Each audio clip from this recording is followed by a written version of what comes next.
김상조 공정거래위원장 취임 당시부터 재벌 개혁을 과제로 내세웠죠. 재벌 개혁의 선봉해설 공정위가 기업 집단국을 신설하기 위한 조직 개편에 나섰는데요.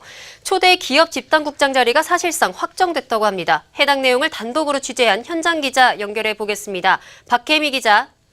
네, 정부 세종청사에 나와 있습니다. 네, 기업 집단국 신설은 거의 기정사실이라고 볼 수 있는데 초대 국장 자리가 사실상 채워졌다고요. 누굽니까? 네, 재벌들의 저승사자로도 불리는 기업 집단국을 가장 먼저 누가 이끌게 될 것인가는 세종시는 물론 재계에서도 초미의 관심사입니다. 그래서 대관 담당들의 촉각도 온통 초대 기업 집단국장이 누가 될지에 몰려 있는데요. 공정위와 국회 등에 따르면 초대 기업 집단국장에는 현재 공정거래위원회 시장감시국 국장인 신봉삼 국장이 유력합니다. 신 국장은 공정위 내부에서도 업무 능력이 뛰어난 이른바 에이스로 알려져 있는데요. 1970년생으로 35회 행시에 합격했고 이후 공정위 기업거래정책과장과 감사 담당관, 기업 집단 과장, 대변인을 거쳤습니다. 네, 김상조 위원장표 인사다. 이렇게 봐야겠네요. 그렇죠? 맞습니다. 김상조 위원장의 재벌개혁 이슈를 수행할 기업 집단국의 수장인 만큼 본인의 코드에 맞는 인물을 고르고 또 골랐을 가능성이 높다고 합니다.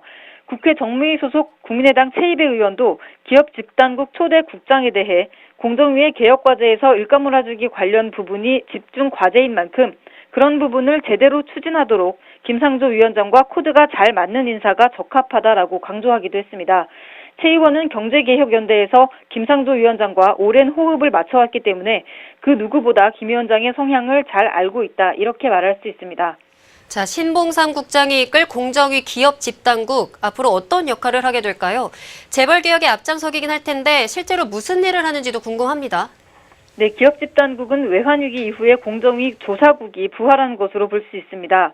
당시 조사국은 대기업의 부당 지원 행위나 내부 거래에 대한 조사와 제재를 담당했는데요. 이를 통해 일감 몰아주기와 사익 편취 등 대기업의 불공정 행위를 들여다보면서 재벌들의 저승사자로 불렸습니다. 그러다 2005년에 기업 부담을 이유로 축소 개편돼 사실상 해체됐다가 12년 만에 부활하는 겁니다. 신 국장이 이끄는 기업 집단국이 부활하면 재벌 개혁을 위한 대기업 감시 정책도 본격화할 것으로 전망됩니다. 네, 확실히 대통령의 최측근이 장관급으로 있다는 점이 조직 개편에서도 유리한가 봅니다. 규모는 어느 정도로 예상됩니까? 네, 기업 집단국은 기존 부서에서 충원되는 인원의 신규 채용까지 포함해서 총 40여 명 규모로 예상되고 있습니다. 기존 부서를 확대 개편할지 신설될지 여부는 아직 불투명합니다. 이미 기업 집단과가 있는 만큼 확대 개편될 가능성도 높습니다. 다만 아직 조직과 인원을 관장하는 행정안전부와 예산을 담당하는 기획재정부와의 협의가 남아있는 상태입니다.